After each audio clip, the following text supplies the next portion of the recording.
Can we win by giving our opponent Obelisk the Tormentor? As always, I'll explain as we go, so hit that like button, and let's check out Game 1.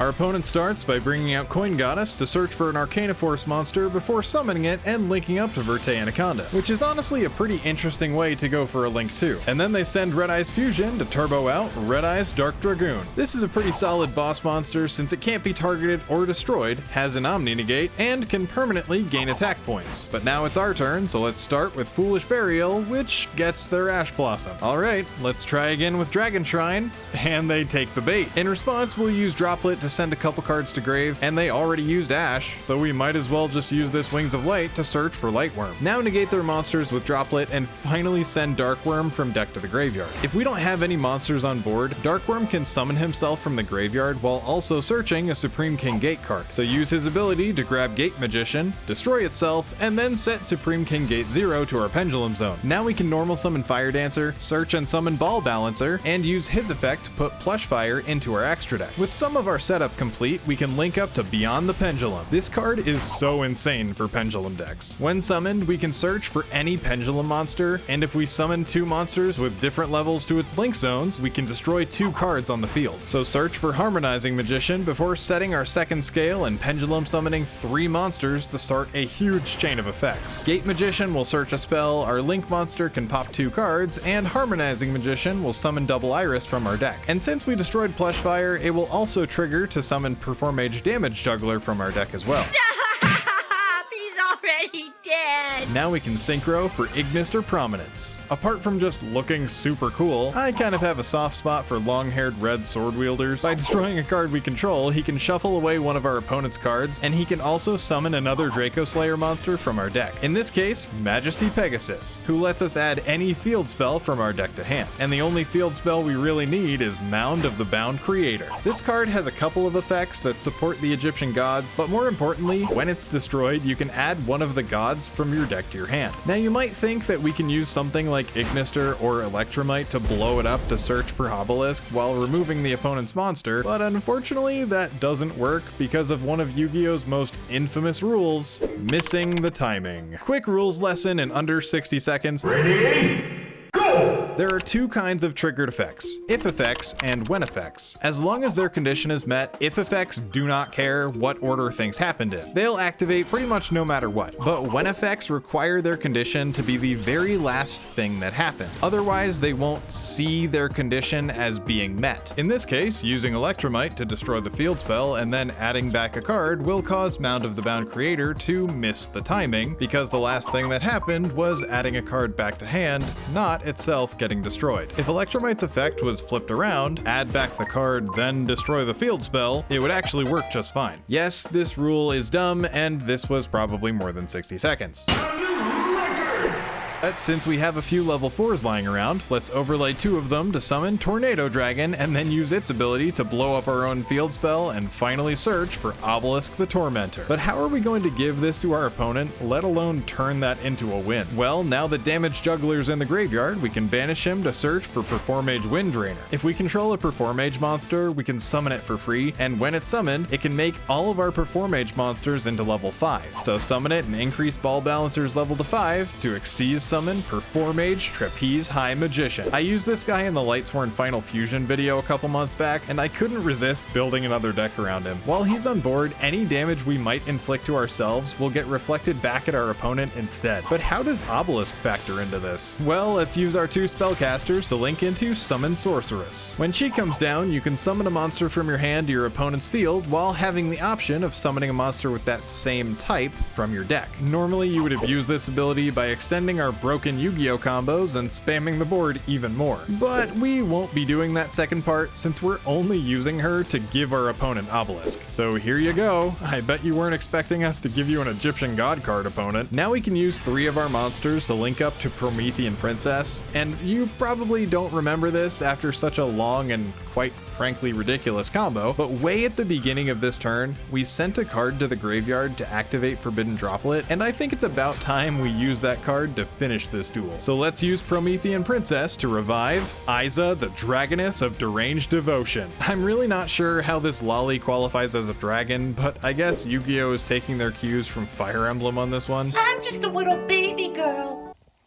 0? I'm 1,000. Nope. When she's summoned, you can place a deranged counter on one of your opponent's monsters, and if she battles that monster, you can destroy it and inflict both players' damage equal to that monster's original attack points. Now you might be able to see the vision come together. Playing this with Trapeze Magician will reflect our portion of the damage back at our opponent, and since Obelisk is one of the few monsters in the game with 4,000 or more attack, it will let us deal 8,000 damage all in one go. The coolest part to me is that Obelisk can't normally be targeted, but when a monster is summoned with Summon Sorceress, its effects actually get negated. So our Lolly Dragon comes down, and we can finish this duel in a blaze of glory.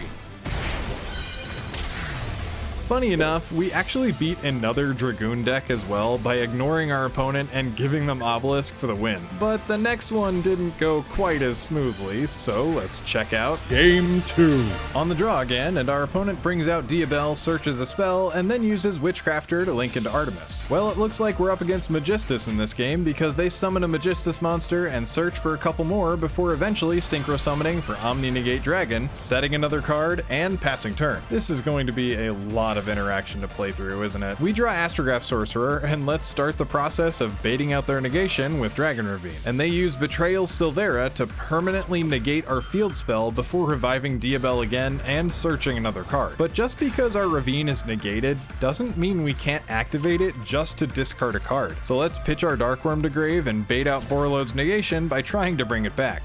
Sweet, that's 2 down. Now we can normal summon our second copy, but they respond by bouncing Diabel to summon Crowley while we search for Gate Magician. When Crowley comes down, he can fuse for Zoroa Magistus Verathragna, and I'm honestly surprised I said that name as well as I did. Besides featuring even more luscious hair in this video,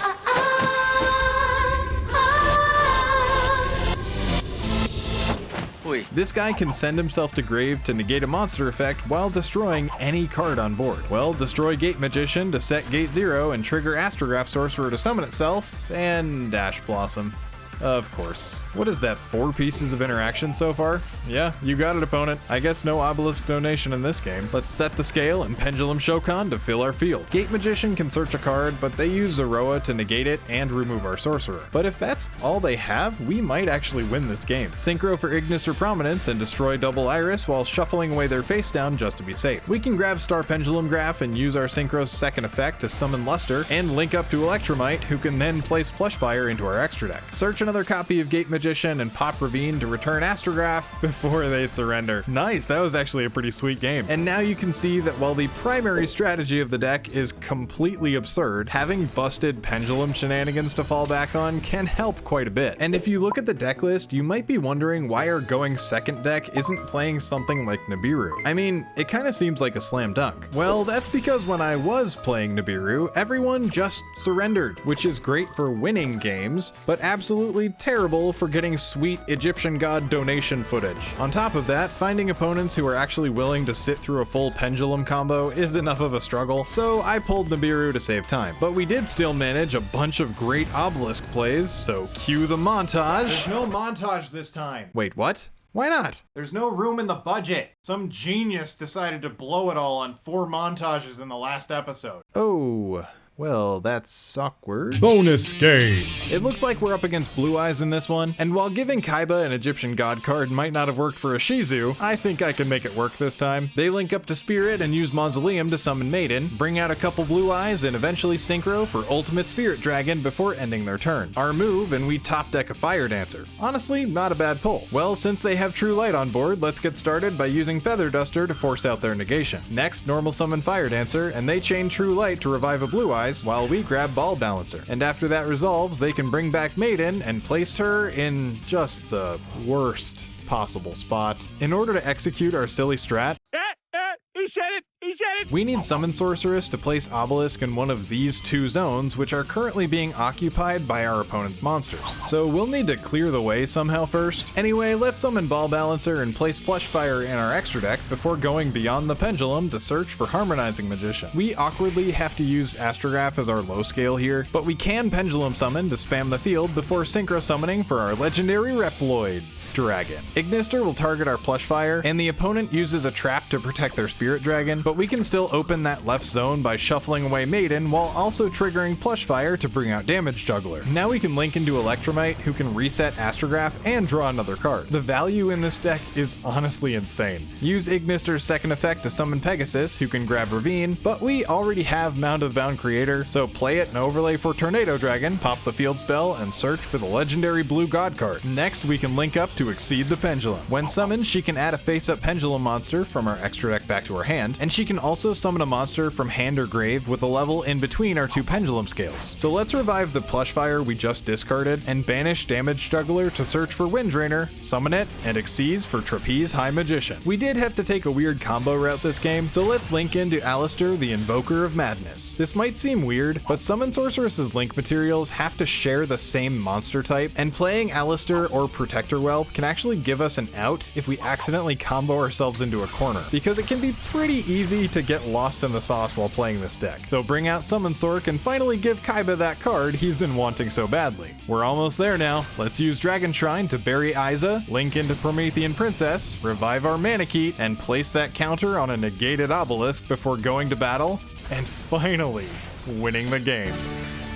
Wow, that one was complicated. Well, that's a video for both Ra and Obelisk, so let me know if you have any ideas for Slifer. I should probably complete the trilogy at some point. If you made it this far, don't forget to like and maybe hype the video. Interacting with YouTube's new features can really help small creators like me. Anyway, I hope you have a great day, and I'll see you in the next one.